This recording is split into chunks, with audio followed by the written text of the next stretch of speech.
Team Europe, that is the European Union and the member states, will contribute almost €500 million into this green initiative. The European Union is also supporting your fight against climate change and extreme weather events with its so-called eyes in the sky.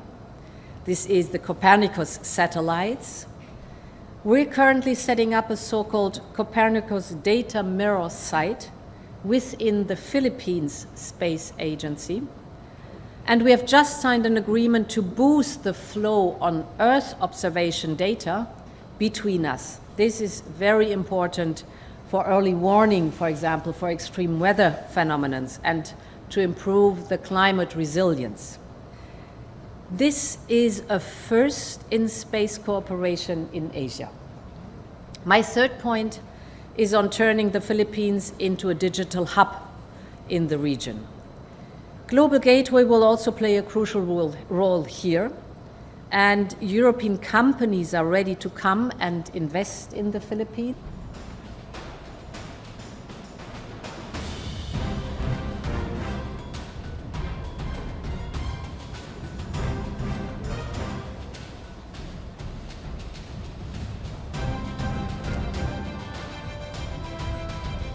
Thank you, Excellencies and Honorable Secretary. We shall now proceed with a photo session to commemorate the ceremony.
Kalipunan, handa, dala, kalis. Tanghal.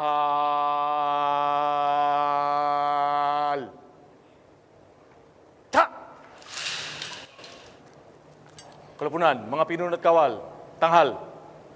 Ta!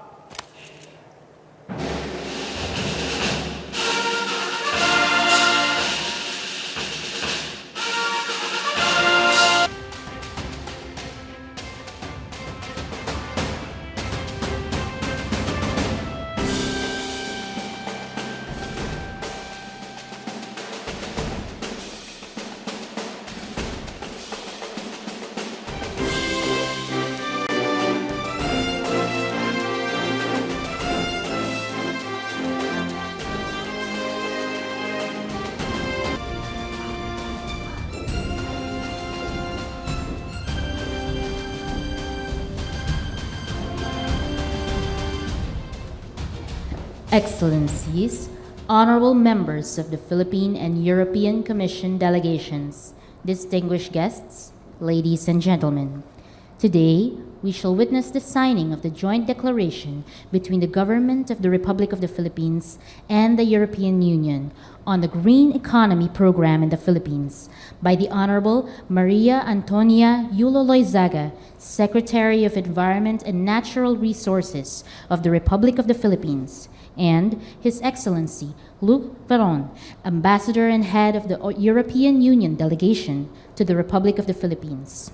witnessing the signing of the joint declaration are His Excellency Ferdinand R. Marcos Jr., President of the Republic of the Philippines, and Her Excellency Ursula von der Leyen, President of the European Commission.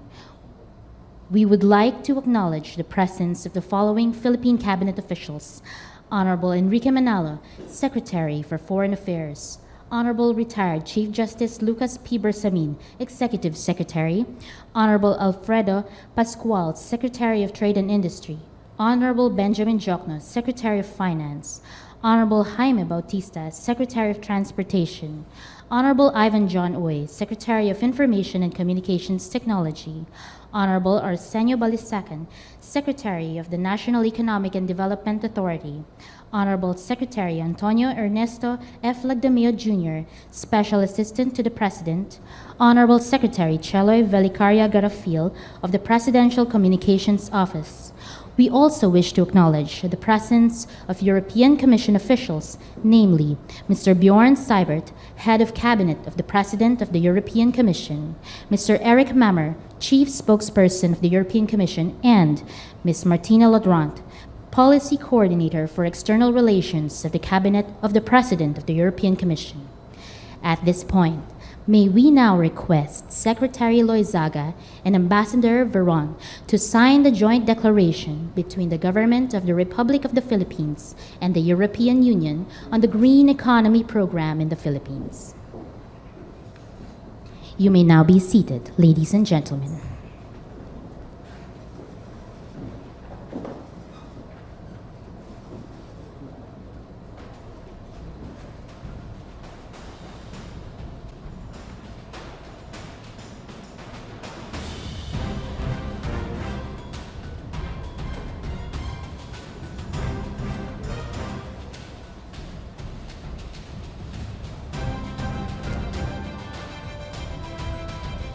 Thank you, Excellencies and Honorable Secretary. We shall now proceed with a photo session to commemorate the ceremony.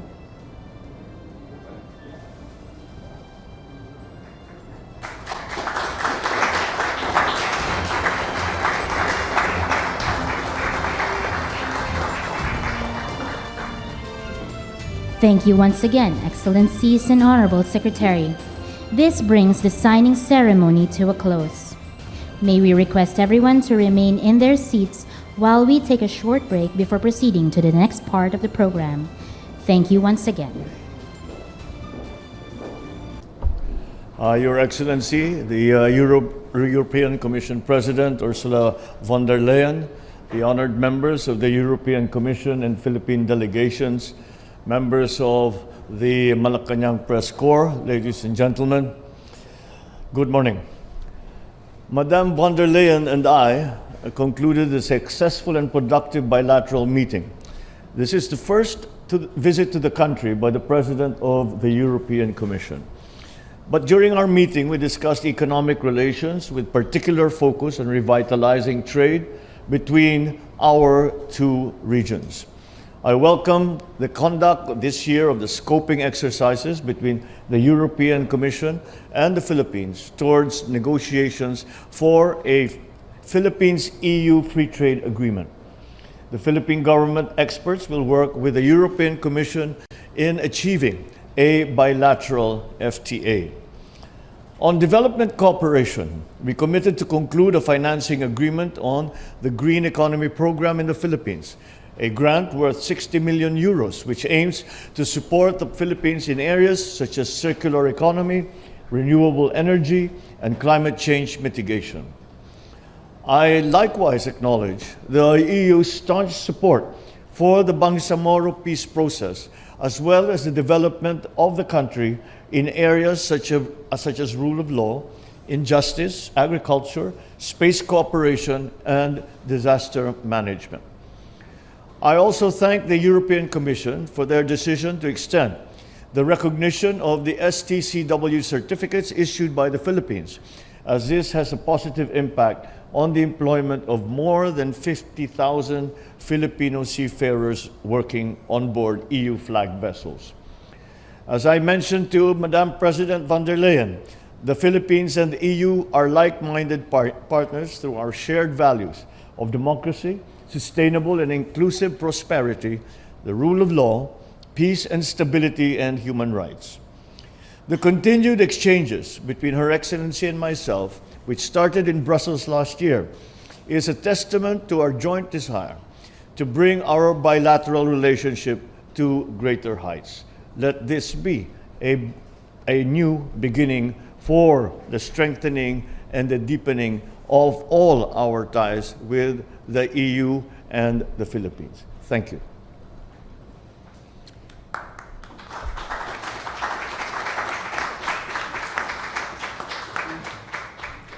Thank you very much, President Marcos. Thank you very much for welcoming me here in the Philippines. Indeed, it is the very first time that a European Union Commission President is visiting the Philippines, and this on the eve of the 60th anniversary of our diplomatic relations. And I was glad to meet you in Brussels at the end of last year for our very successful EU-ASEAN summit. Today, I'm here to accelerate a new era of cooperation between us. We share so many values and interests. We both want to work towards strengthening our democracies. We believe in the international rules-based order, and we believe in the need to promote and to defend it. So it makes sense to strengthen our ties across the board, and we discussed several ways to do so. First, by taking our trade relations to the next level. The European Union is already your fourth largest trading partner, and we are the first foreign investor, but we can do so much more. So I'm very glad that we have decided to relaunch negotiations for a free trade agreement. Our teams will get to work right now on setting the right conditions so that we can get back to the negotiations. A free trade agreement has huge potential for both of us in terms of growth and in terms of jobs. Whether it is on the European continent or here in Southeast Asia, we have all learned the hard way the cost of economic dependencies.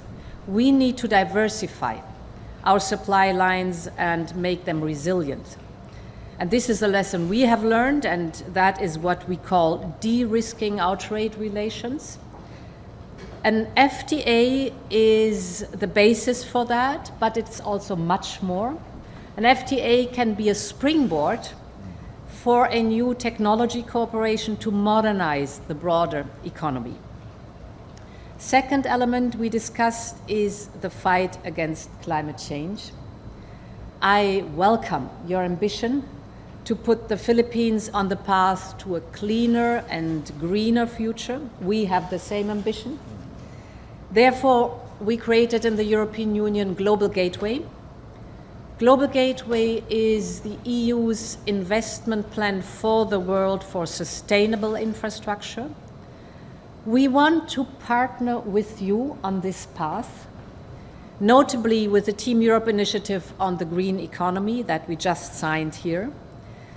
We will provide financing, expertise, and access to technologies to support you in the transition to a circular economy and the generation of green energy. Team Europe, that is the European Union and the member states, will contribute almost €500 million into this green initiative. The European Union is also supporting your fight against climate change and extreme weather events with its so-called eyes in the sky. This is the Copernicus satellites. We're currently setting up a so-called Copernicus data mirror site within the Philippines Space Agency. And we have just signed an agreement to boost the flow on Earth observation data between us. This is very important for early warning, for example, for extreme weather phenomena, and to improve the climate resilience. This is a first in space cooperation in Asia. My third point is on turning the Philippines into a digital hub in the region. Global Gateway will also play a crucial role here, and European companies are ready to come and invest in the Philippines. We will launch this year the digital economy package for the Philippines. That is, we will work together on fast and reliable connectivity with submarine cables, on cybersecurity training, and on deployment and development of 5G. We are also working on a possible extension on a submarine cable that we plan to build between the European via the Arctic to Japan. And this cable could go all the way down to Southeast Asia, and we believe that it could go via the Philippines.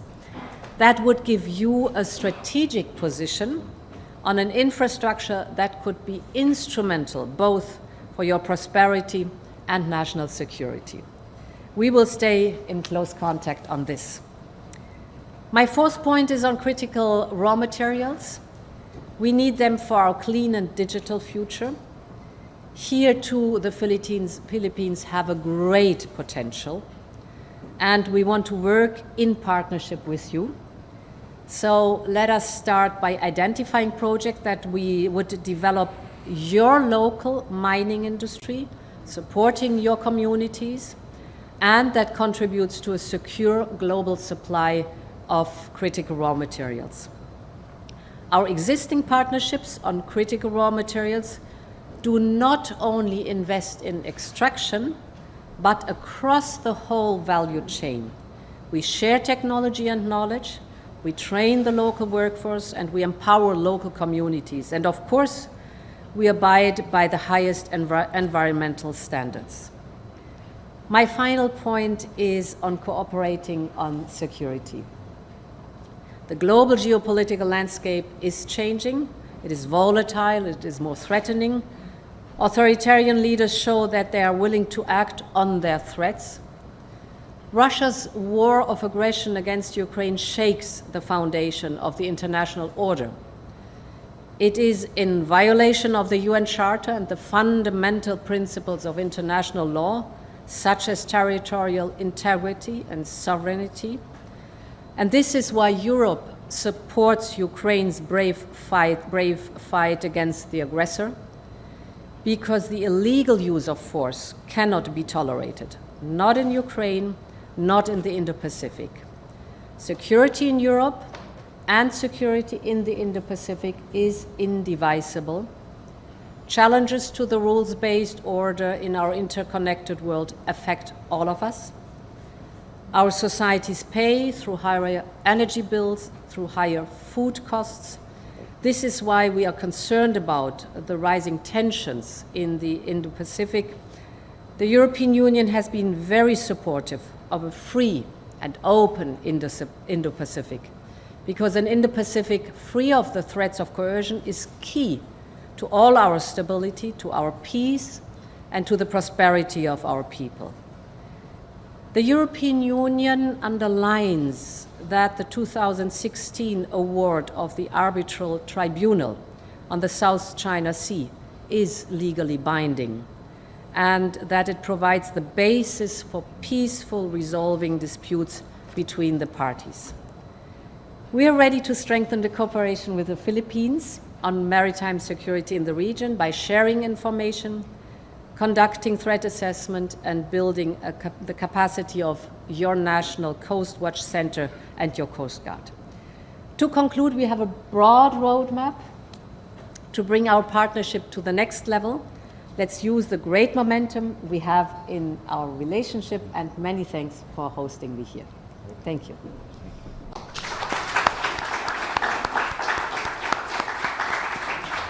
Thank you, ma'am.